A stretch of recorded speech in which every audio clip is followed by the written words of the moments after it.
Madhava Kunja Bihari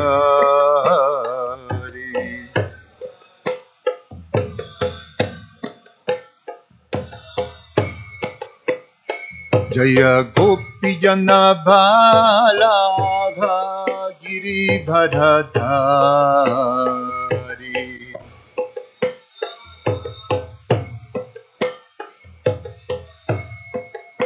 Yashodanandana Braja Jana Ranjana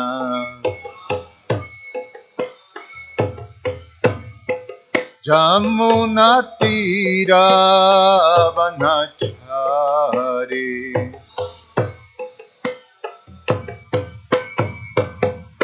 Jaya Radha Madhava Kunja Bihari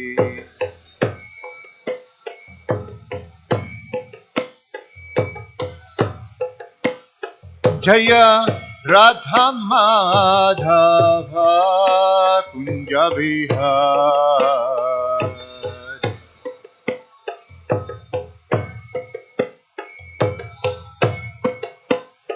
Jaya Gopijana Bhalava Giri Bharadhari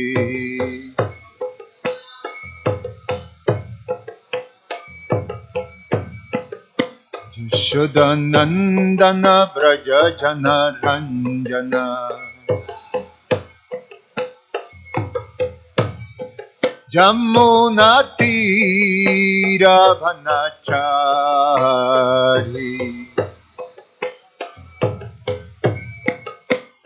Jaya Radha Madhava Kunja Bihari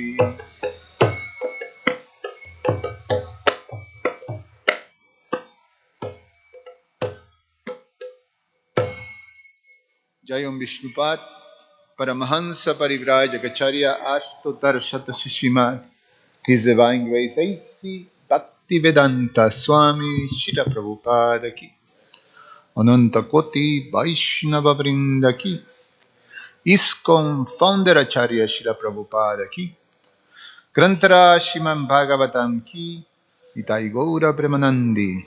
Oh, glory to the assembled devotees. Oh, glory to the assembled devotees. Oh, glory to the assembled devotees. Oh, glory to Shishiguru and Shiguranga. Om Namo Bhagavate Vasudevaya. Om Namo Bhagavate Vasudevaya. Om Namo Bhagavate Vasudevaya. Reading from Srimad Bhagavatam, Canto 11, which is entitled General History, Chapter 2, Maharaj Nimi meets the 9 Yogendras, text number 28. No, 29.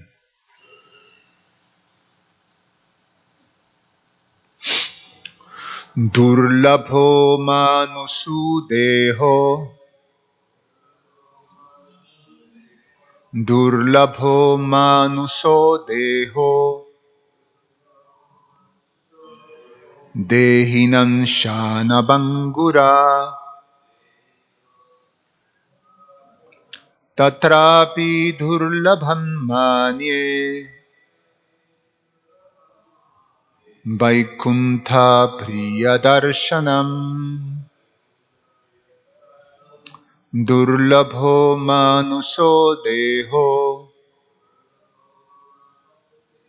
Dehinam shana bhangura Tatrapi durlabham manye Vaikuntha priyadarshanam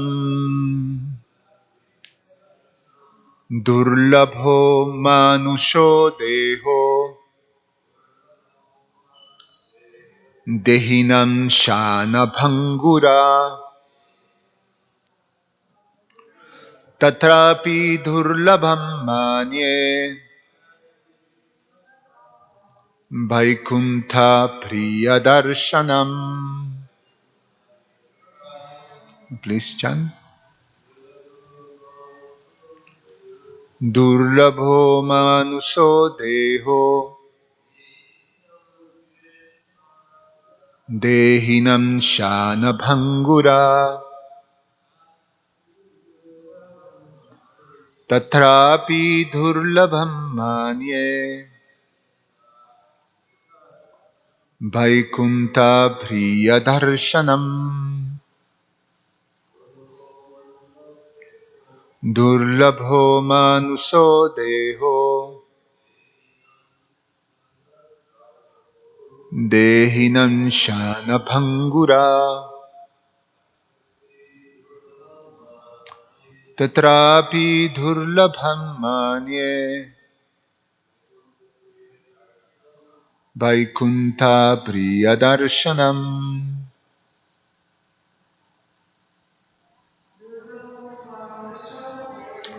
Durlabho manuso deho dehinan shana bangura tatrapi durlabham manye Vaikuntha Priyadarshana. Durlabha, difficult to achieve. Manushaha, human. Deha, body. Dehinam, for embodied beings. Shana Bhanguraha, prone to be destroyed at any moment. Tatra, in that human body, api, even, durlabham, more difficult to achieve. Manye, I consider, Vaikuntha Priya, of those who are dear to the Supreme Lord Vaikuntha. Darshanam, the vision. Translation and purport by the disciples of His Divine Grace A.C. Bhaktivedanta Swami Srila Prabhupada Ki Jai. For the conditioned souls, the human body is most difficult to achieve, and it can be lost at any moment. But I think that even those who have achieved human life rarely gain the association of pure devotees who are very dear to the Lord of Vaikuntha. Purport. According to Srila Sridhar Swami, the word Dehinan means Bahabo Deha Bhavanti Yesham Te. Quote, the conditioned souls who have accepted innumerable material bodies. End of quote. According to some wishful thinkers, a living entity in the human form of life will never be degraded to a lower form, such as that of an animal or plant. But despite this wishful thinking, it is a fact that according to our activities at the present, we will be elevated or degraded by the laws of God. At the present time in human society, there is no clear or precise understanding of the nature of life. Foolish scientists have invented highly sophisticated terminologies and theories to bluff innocent people into believing that life comes from chemical reactions. His Divine Grace A.C. Bhaktivedanta Swami Prabhupada has exposed this bluff in his book, Life Comes from Life, which points out that although scientists claim that life comes from chemicals, they cannot produce so much as an insect, even from unlimited quantities of chemicals. Actually, life and consciousness are symptoms of the spirit soul. In Life Comes from Life, page 43, Srila Prabhupada has stated, quote, living beings move from one bodily from another. Sorry. Living beings move from one bodily form to another. The forms already exist. The living entity simply transfers himself, just as a man transfers himself from one apartment to another. One apartment is first class, and another is second class, and another is third class. Suppose a person comes from a lower class apartment to a first class apartment. The person is the same, but now, according to his capacity for payment or karma, he is able to occupy a higher class apartment. Real evolution does not mean physical development, but development of consciousness. End of quote. Within every species of life, there is consciousness, and that consciousness is the symptom of the living entity, who is the superior energy of the Supreme Personality of Godhead. Without understanding this essential point of the transmigration of conscious living entity through 8,400,000 species of life, one cannot possibly understand the words Durlabho Manuso Deha. Quote, the human body is very rarely achieved. People are now being cheated of this essential understanding. They are completely unaware of the dangers of slipping back into the 8 million species that lie below the human species. It is natural that a human being thinks in terms of progress. We want to feel that our life is progressing and that we are achieving and improving the quality of our life.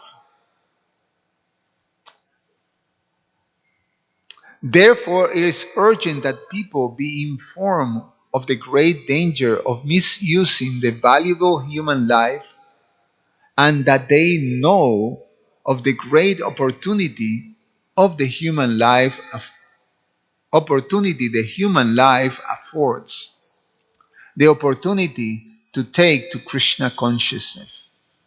Just as on the earth, different residential areas are divided into high class, middle class, and low class, within the universe there are upper class, middle class, and lower class planets.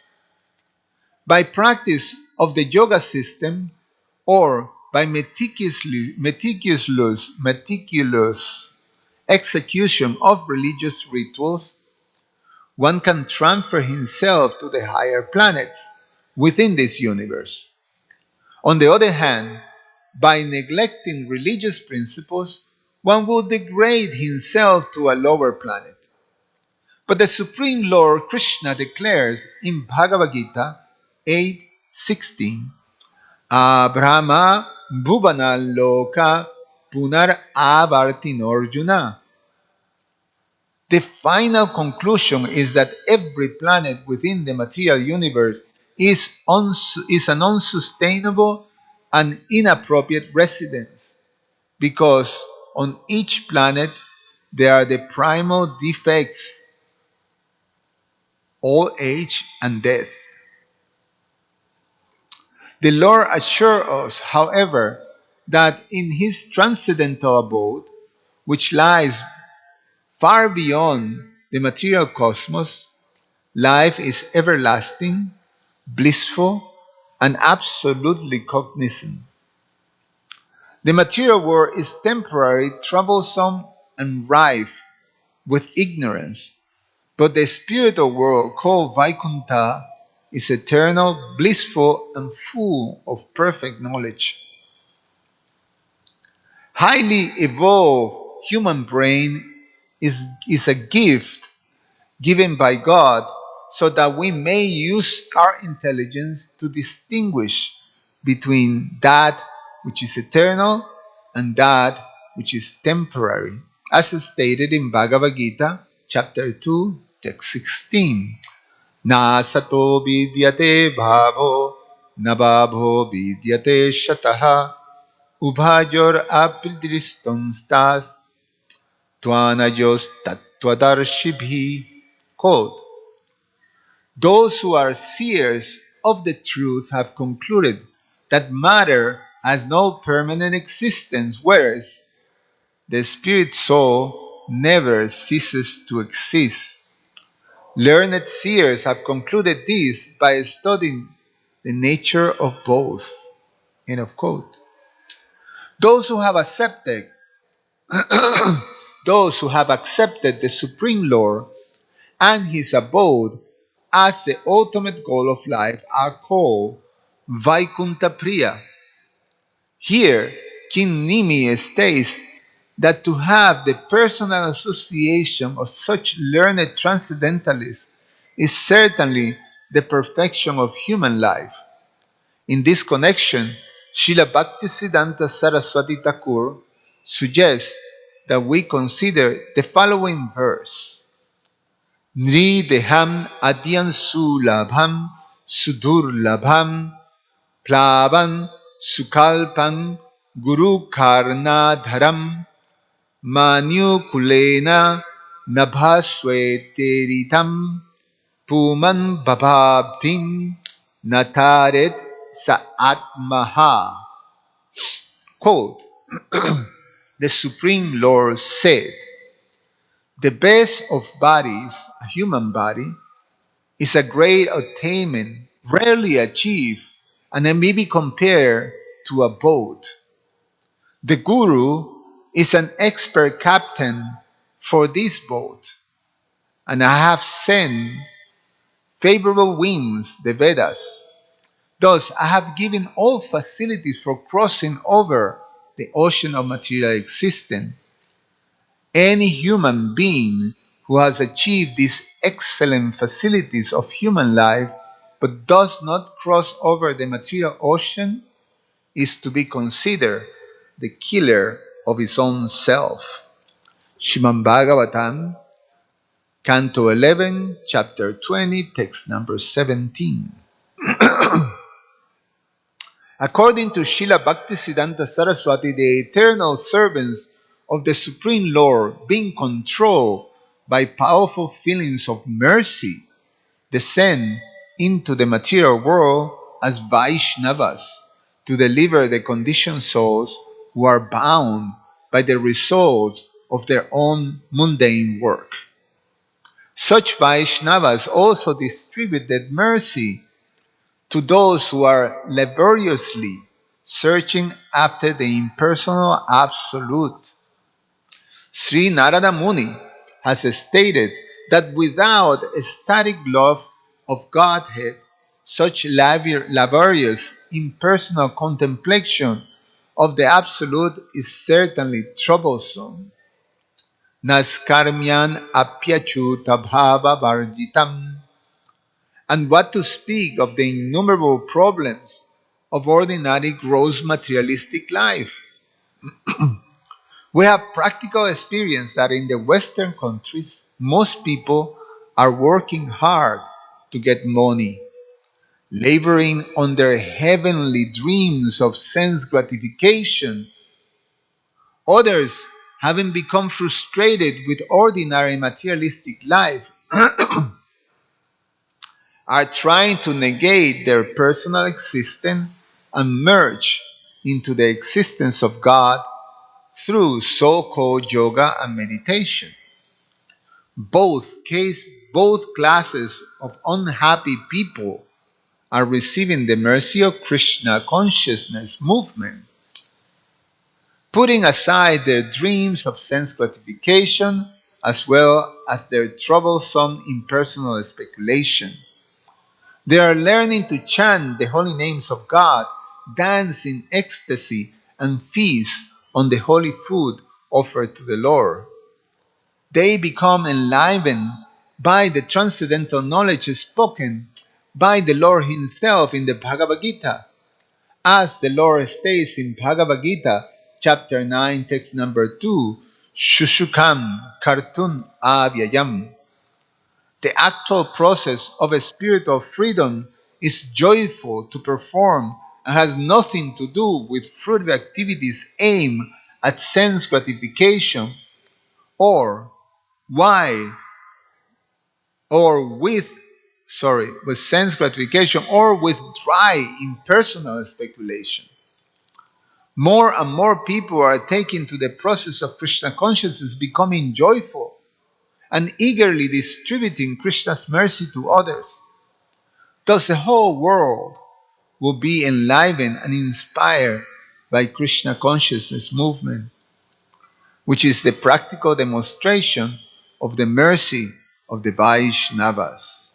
Om Jnana Timirandasya Jnananjana Shalakaya Chakshur Ummilitam Yena Tasmai Sri Gurube Namaha Namo Om Vishnupadaya Krishna Prasaya Bhutale Srimate Rama Swami Iti Namine Nama Om Vishnupadaya Krishna Prestaya Bhutale Srimate Bhaktivedanta Swamin Iti Namine Namaste Saraswate Deve Gauravani Pracharine Nirveshesha Shunyavadi Pachatya Deshatarine Vanchakalpa Tarubhyascha Kripa Sindhubhya Vacha Patitanam Pavanevyo Vaishnavevyo Namo Namaha.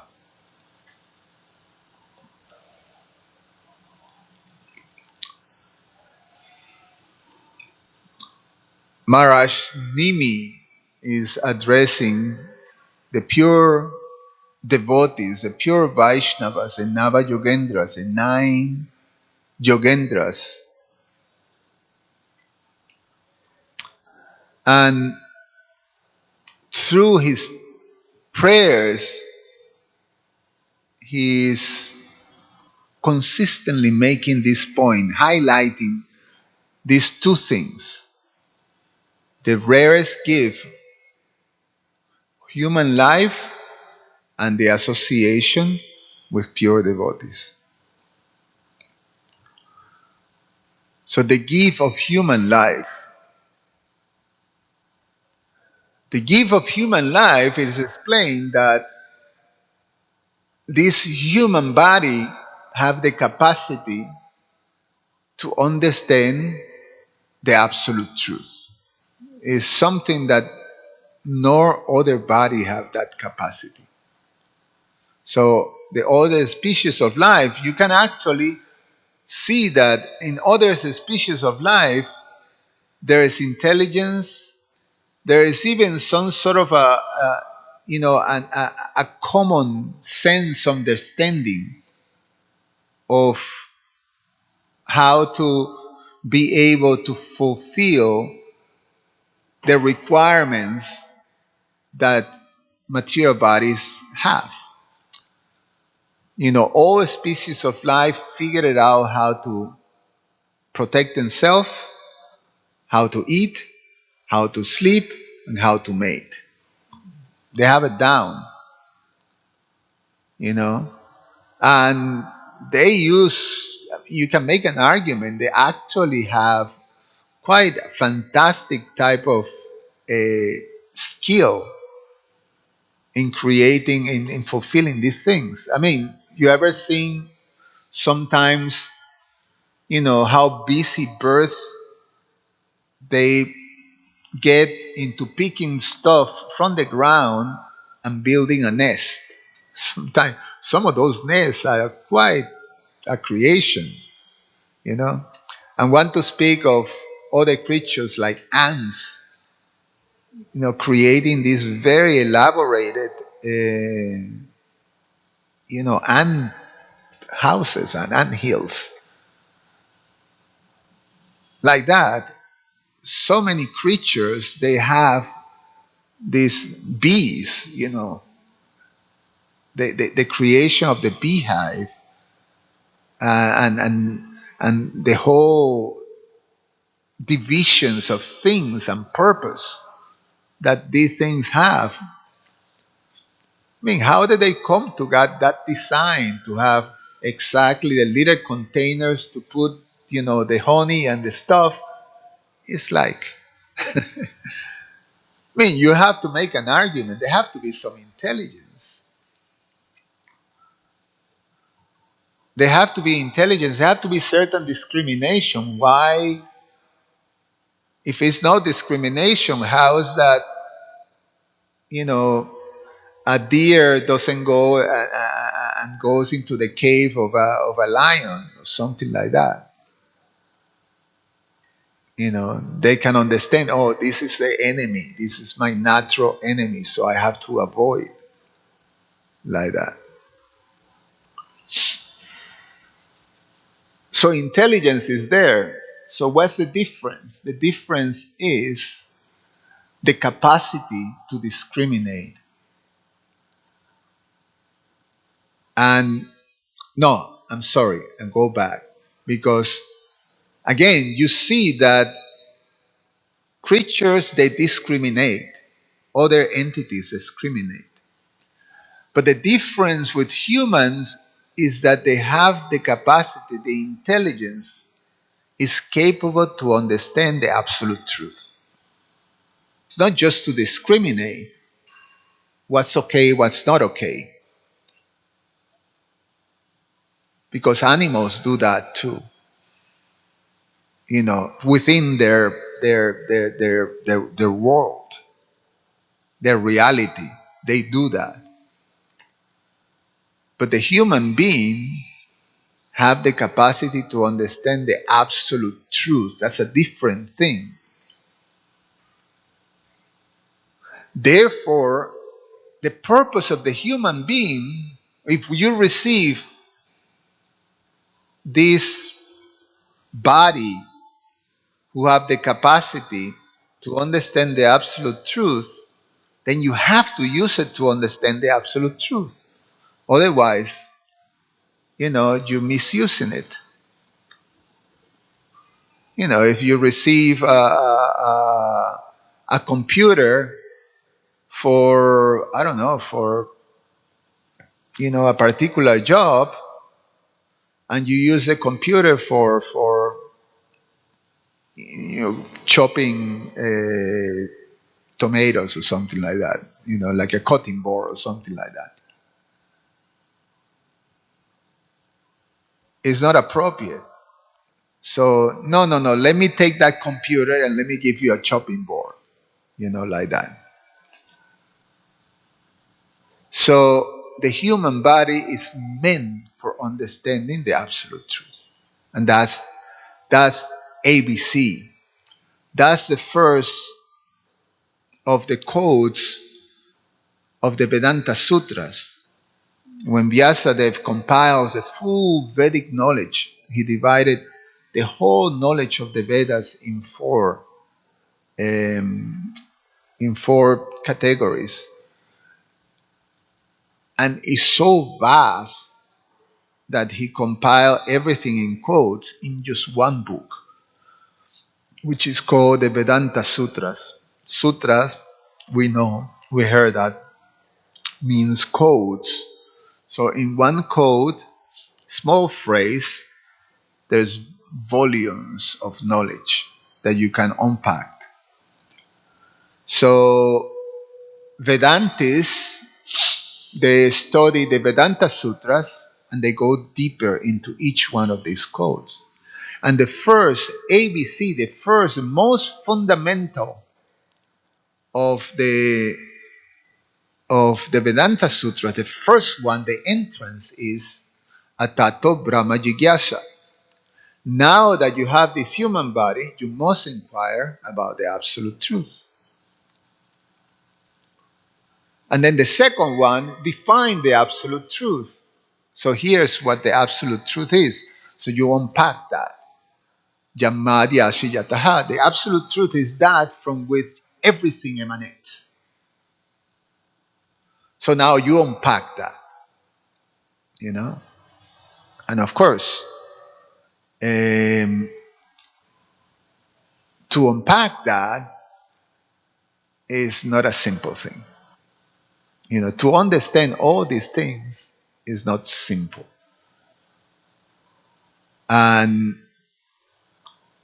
here, Maharaj Nimi is pointing out that the only way to understand, to be able to unpack all that volumes of knowledge that covers so many aspects of the cosmic manifestation, and to be able to fully understand it in toto, in full, you need someone who is a perfected being who is able to deliver that to you.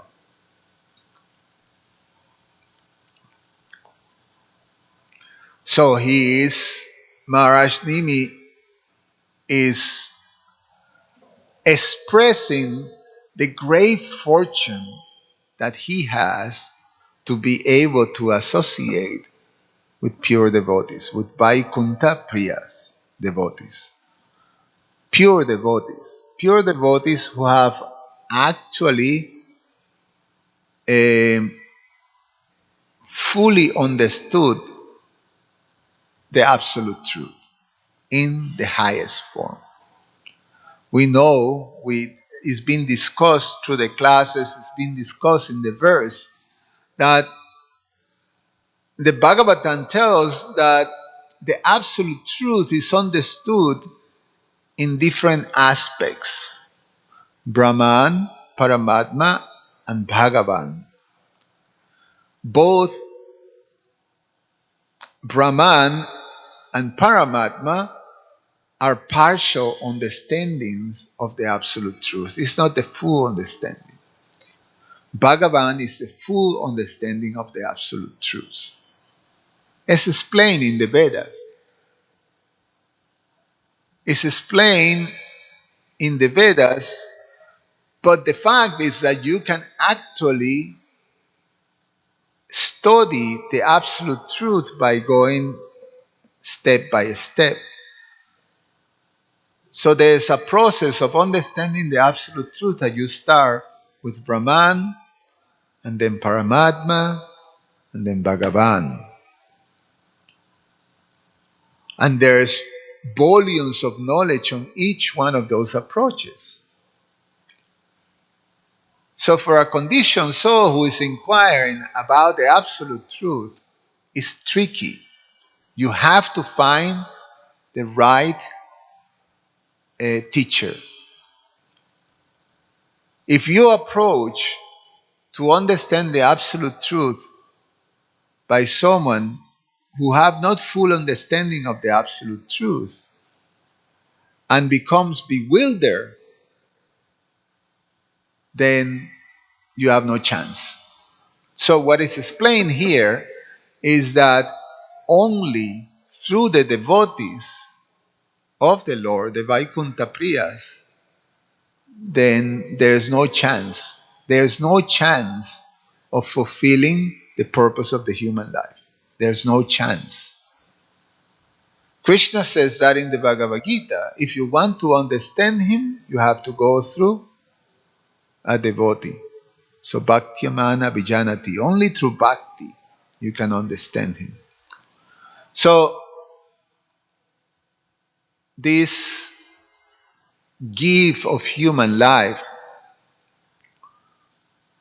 first is rarely achieved, but then Maharaj Nimi says that even much more difficult to achieve is the association of a pure devotee. Because pure devotees are not, they're rare. And we see that out of the billions of people who are in this planet, many, a great percentage of these people are people who are believers on God. They're actually people that want to connect with God. There's many people who are looking for spirituality. So many is out there. And they've been led by a great deal of teachers and so-called spiritual leaders that are giving them processes and answering to their questions, but are actually misleading because, again, if it's not a devotee, then there is not going to be something that it propers deliver the path of understanding the absolute truth. We have these opportunities at times to represent Srila Prabhupada's movement in these interfaith programs. There's one that comes to mind that was few years ago. There was the last time that was celebrated the Parliament of the World Religions here in Chicago, and we were present during that time. And you have basically in one big convention, center, all these different representatives of religion in the world. In the majority, there were, all kinds of religions, all kinds of processes, and the majority were impersonalists that have no clue. And then it's incredible because you see really nice people. You can, like, gentle, um, you know, sincere, polite, friendly, warm, nice quality people. And at the end, with much sincerity, trying to share something that is significant for them. They're finding in this process, in these teachings, they're finding something.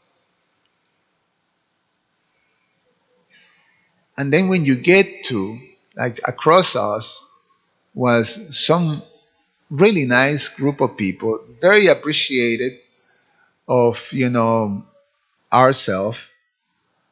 And as we're sharing, they share with us their understandings of the absolute truth.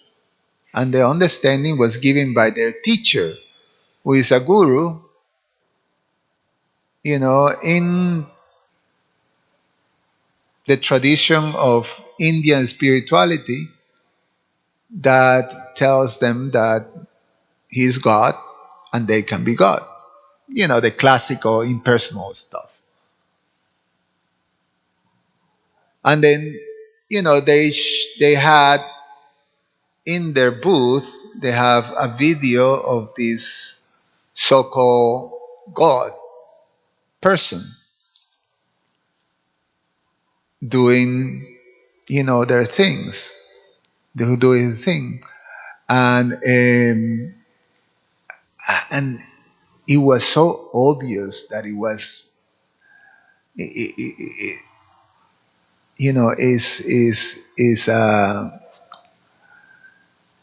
is cheating. It was obvious. It becomes, it's like, because we have this rare, and it's something that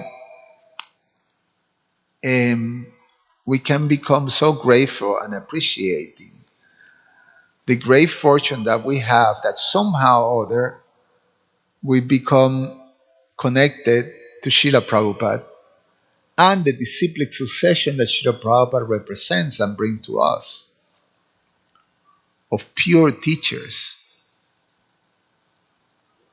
And because we have that connection that comes, in disciplic succession from Krishna himself, and is delivering the teachings of Krishna as it is, then you can actually see. I mean, I may not be a highly intellectual, scholarly type of person, but because I'm receiving knowledge from the disciplic succession that Prabhupada has given to us, then you have the capacity to discriminate about the absolute truth.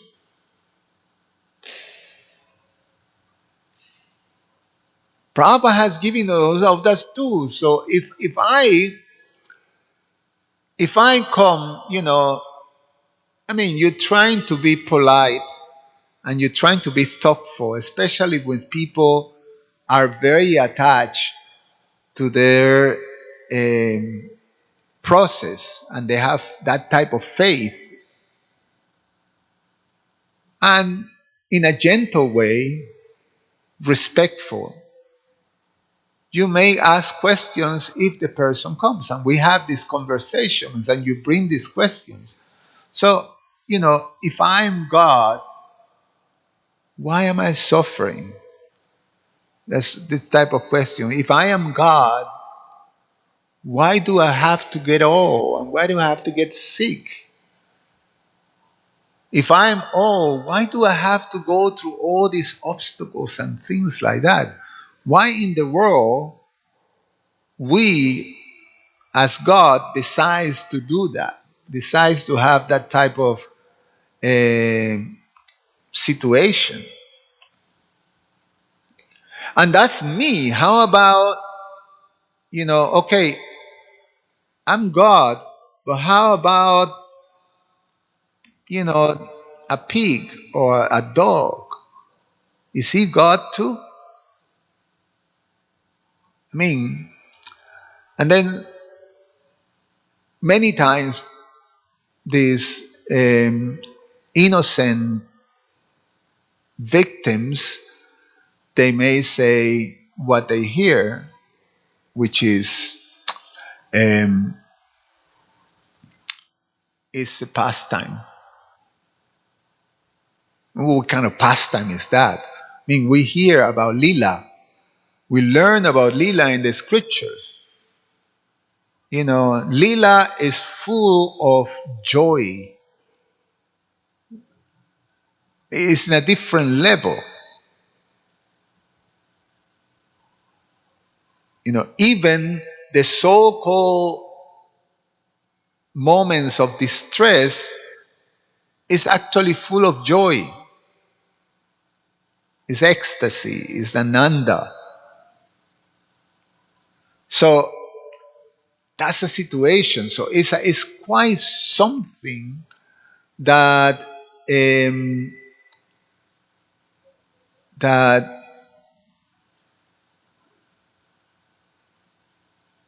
to have this rare association with a pure devotee is the only means that is there for people to be able to cross the ocean of material existence. There is no other way. You have to have the association of a pure devotee. You have to have. So, and through the teachings of a pure devotee, then we receive that. So that's what we receive from Srila Prabhupada. That's what the West received from Srila Prabhupada. So,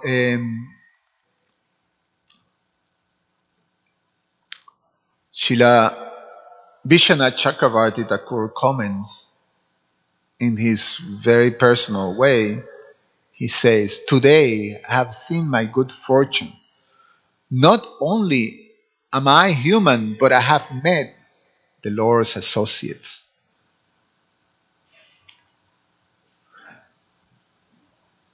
Human life, he said, Vishwanath Chakravarti Thakur, human life is meant for liberation. So human life is the door to actually become free from the cycle of birth and death. It's a vehicle. But he say, but pure bhakti, which is actually what is going to take you to the other side of liberation. Pure bhakti only comes by the mercy of devotees, not by birth or this impersonal liberation. The implication is that bhakti is not earned, but is given. So we have to receive it. So,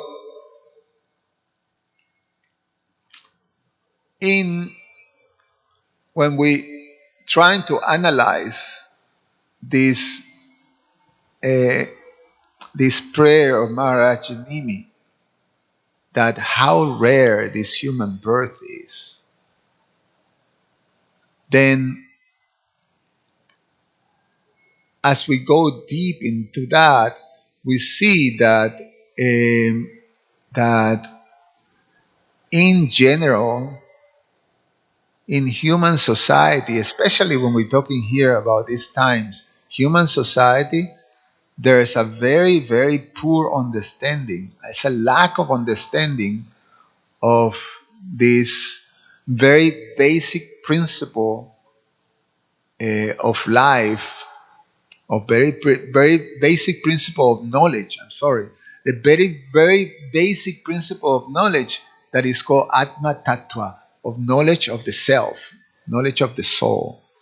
Prabhupada explains that this is something that no university is teaching, no educational institution in the world is teaching knowledge of the soul.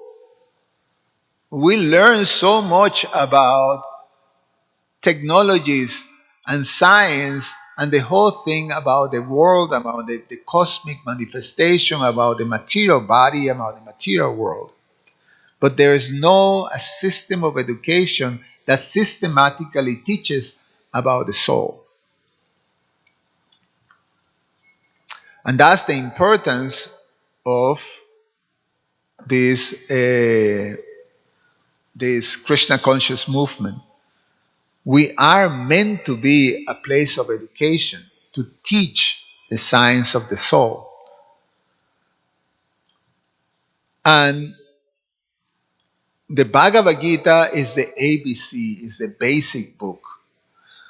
Prabhupada explained, out of the whole verses of the Bhagavad Gita, this is something I actually just heard it when I was in the altar, playing Prabhupada's lecture.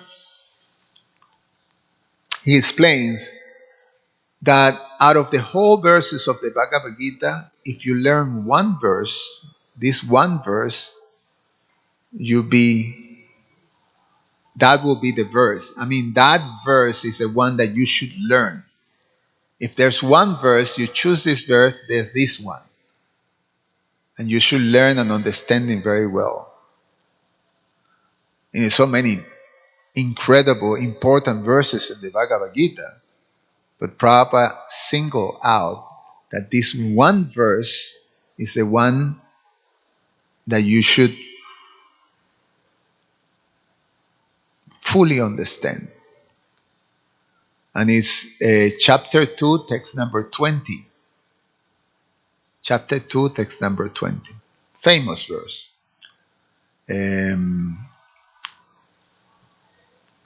Nayayate mriyate vakadachin. Nayayate mriyate vakadachin means for the spirit soul, there is no birth and death at any time. Nayam bhutva babitava nabuja. They have never been, for he have not come into being, does not come into being, and will not come into being. Ayo nitya swasato yam purano. He is eternal, everlasting, and and primeval, unborn, eternal, ever existent, and primeval.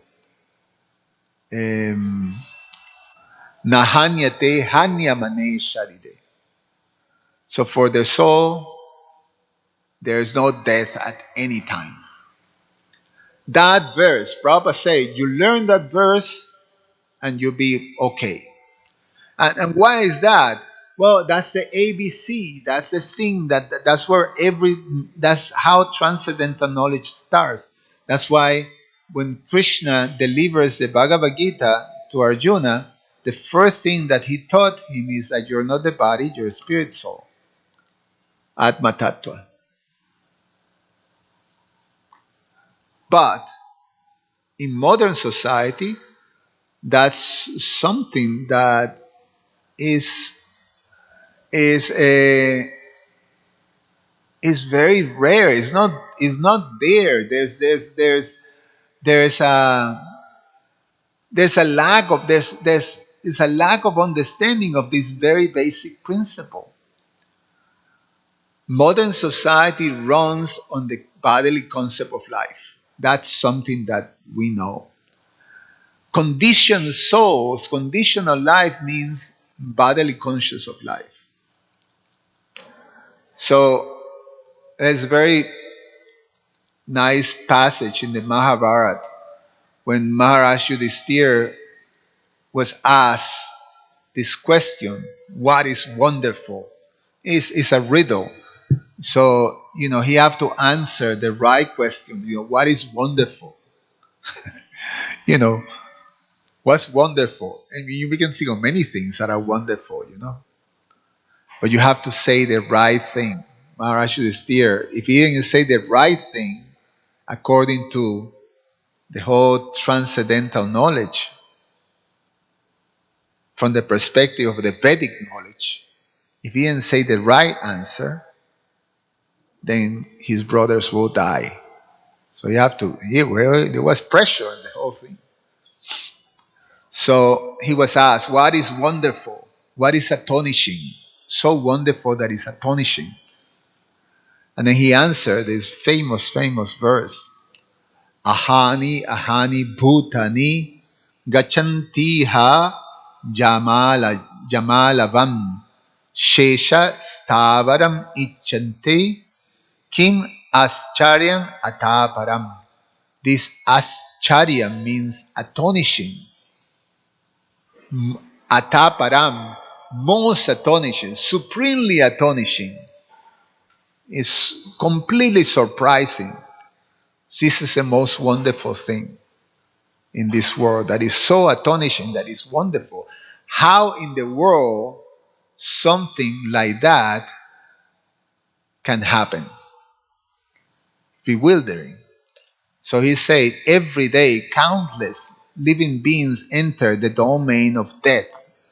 Yet those who remain seek to live forever. What could be more astonishing than this? So it's quite something. We just take it for granted. We take it for granted that, we live like I'm going to live forever, like that. And it's sort of a motto of life. Live your life in full at every moment. Makes sense. Why you should be. I mean, one may think, oh, come on, who can live like that? Oh, I'm going to die. I can die at any moment. I can, it's like, what do you call a person like that? Paranoia, or, like some, you have a problem, mental problem, that you constantly, afraid that you're going to die. That's not the point. That the thing is this deep understanding that that I am blind to trying to solve the actual problems of life. I don't see that. I don't see to trying to find a solution to the things that cause suffering. I just try to be blind and not pay attention to it. Meanwhile, I'm suffering. I'm suffering, and I see people suffering. I see the suffer that death brings. It's scary. It's scary. It's scary to everyone. Even to devotees. I have a devotee friend who died, and before dying, he told me that he was afraid. And he was, you can see the actual fear. And he was a devotee. Because what is dead means when you recognize, I am this body. That's annihilation. That's the end of it. That's the end of existence. And one can be more threatening for us to cease to exist. And why these things are so scary and so disturbing? Because it's not part of our nature. That's what transcendental knowledge allows us to see. That because I'm eternal, I don't relate to death. It's unnatural. Because I'm everlasting, I don't relate to old age. Because I'm joyful by nature, Ananda, I don't relate to suffering. I don't relate to even temporary happiness. I don't relate to things that are temporary. I don't relate to any of those things. So it's incompatible. All the things, all the experience of the material world are incompatible to me, the soul. So that's why I'm suffering. So Maharaj Yudhisthira say, it is astonishing that although we experience in that, we see others experience it, we see next to me, and then I still remain blind to the whole thing.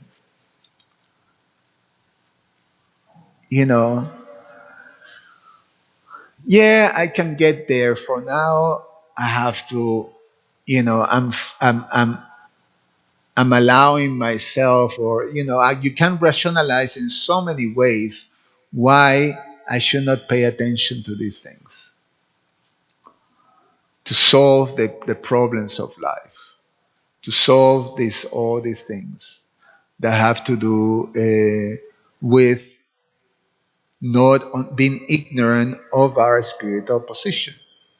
That's why it is explained in the yoga process. It's explained that the 5 causes of suffering, they call the kleshas.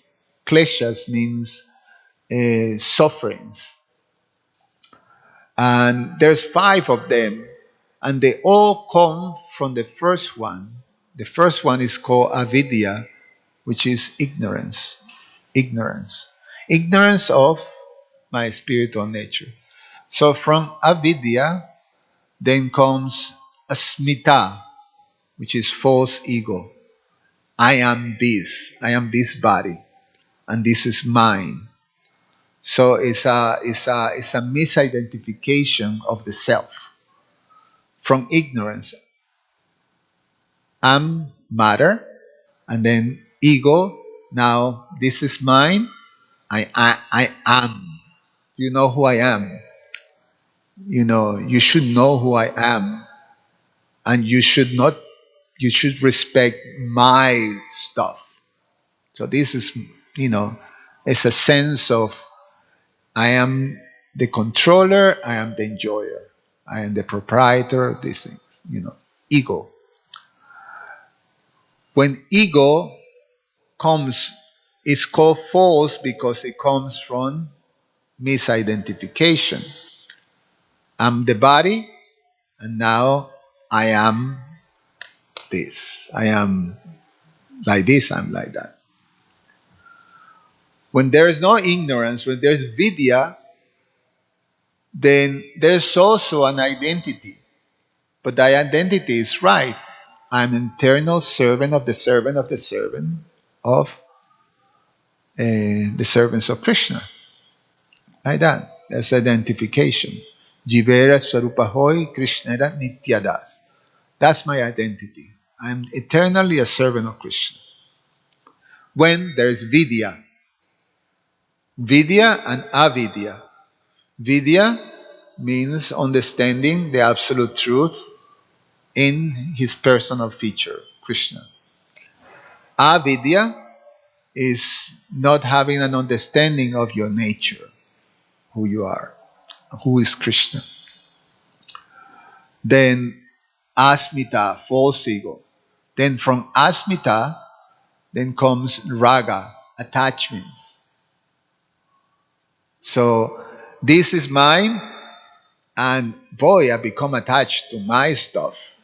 I become attached to my identities, like that. And then from attachments comes dvesa, or aversions, or hatred type of things. So I'm attached to my stuff, my way, my perspective, my thinking, my this, and things that are different than mine, things that are not in sync with my way or my world, I hate, I reject. I'm averse to that. So there is that type of aversion, attachments and aversion. And then comes the last one, which is abhinivesha, which is this astonishing thing that I hold to life, to material life, because it's the reality that um, that defines my identity. I cling to that, and that last one is very difficult to break. It's very difficult to break. So even as devotees, we have to go through the breaking of these things. Devotees, we have knowledge. The fortune that we have as devotees, because one may think, okay, you're supposed to be joyful, happy, blissful, spiritual. But we see when we come in association with devotees, you see the devotees sometimes are manifesting, some qualities that are not necessarily transcendental. You may see pride, you may see envy, you may see anger, you may see lust, you may see, these different things that, are these people happy? It's like, doesn't look like, like that. Or, so devotees have to go through that to break, these aversions and attachments, false ego, ignorance, bodily conscious. We have to break that. So, what's the difference with us and the people out there? That we have received a process that is rooted in the mercy of the pure devotees. So, the pure devotees give us a process by which we can achieve the goal of life. And that process is a process of sadhana bhakti. And with sadhana bhakti, we become purified of these things. It's a process of purification. And as we purify ourselves, we advance in devotion to the point that at one point we'll be completely free of all these things. And we'll be situated in the position of Vaikuntha Priya, of pure devotion. Any comments or questions?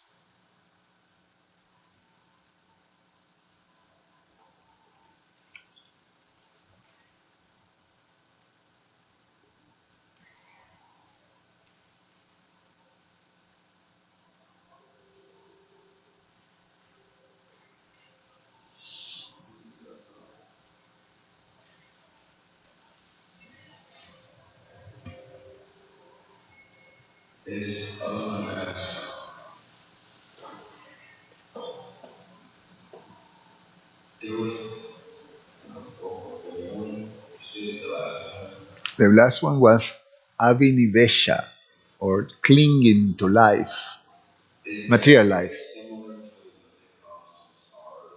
About what?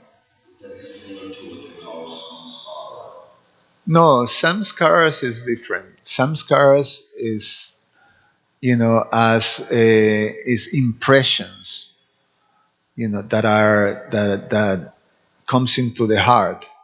So, and the term sanskars is used for this process that is given for purification.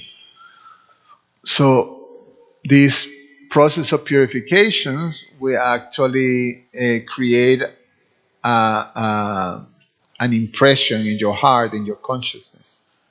So that will allow you to to become free, like that. So that's some scars.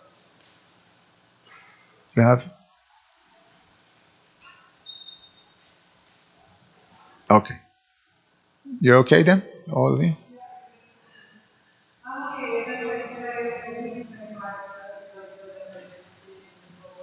More like when you have some like my mind is like this is so hard to give up. Because I know it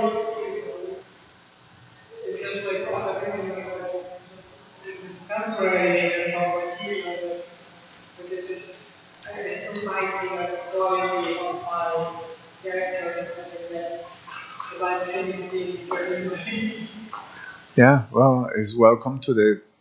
Well, that's our club. So that's what most of us is designed like that. Krishna is very kind.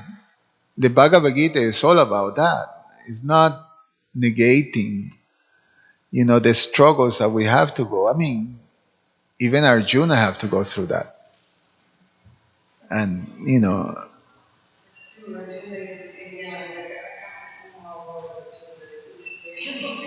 yeah. So we have to go through that. We have to. It's expected. The case that is being brought here constantly in the Bhagavatam is to emphasize the importance of the process, and to understand, to don't take for granted the association of Vaikuntha Priya devotees. And so we're depending on the association once to understand, to keep the focus. And that association also gives us the means to understand what we have to do to, become purified. So that's what we're doing. That's what we chant. Okay, we're not chanting nicely, but we chant and we chant and we chant and we chant. We take prasada, we listen to a Bhagavatam, we associate, we do service. We're doing all the things that are recommended. Okay, I may, have this thick layer that it doesn't seems to be, but if we do it in immediate moment, you don't see much change. But if you take a much more of an ego type of eye, then my God, look at me 2 years ago, 3 years ago, 4 years ago, even a year ago, and look at me now. It's working. It's working. I mean, we all have that experience. So we just have, Prabhupada said, we just have to keep going with the process. You don't give up your endeavor. Yeah, like there's like this kind of observation that is like people think like what 60, 70,000 miles a day, and a lot of people are like in the middle of the world, like egoistic, negative, or something.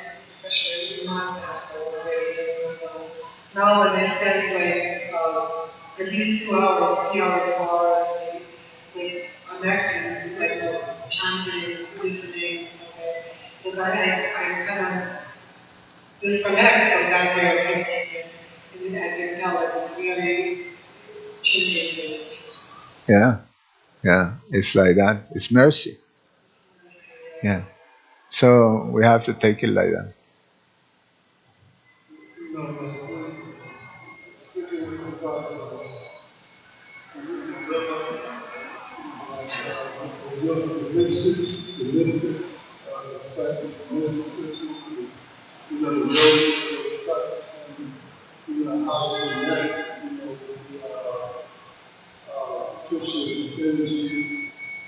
We can develop, from sticking with the process, we can develop the third eye, the third eye, of us, talking to people about, mysticism, studying the books about it. And a bunch of couple of people that's talking about, how young and, how they develop this third eye and how to connect with, Krishna's energy. Yeah. Prabhupada didn't give emphasis on much attention to that.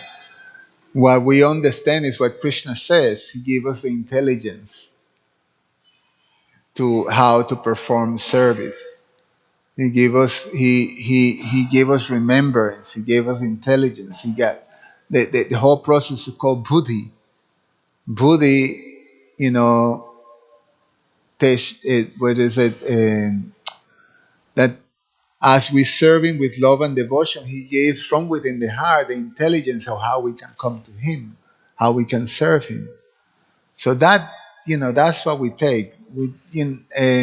I don't know of. I mean, the third eyes have to do with chakras and all this, and it's a different process.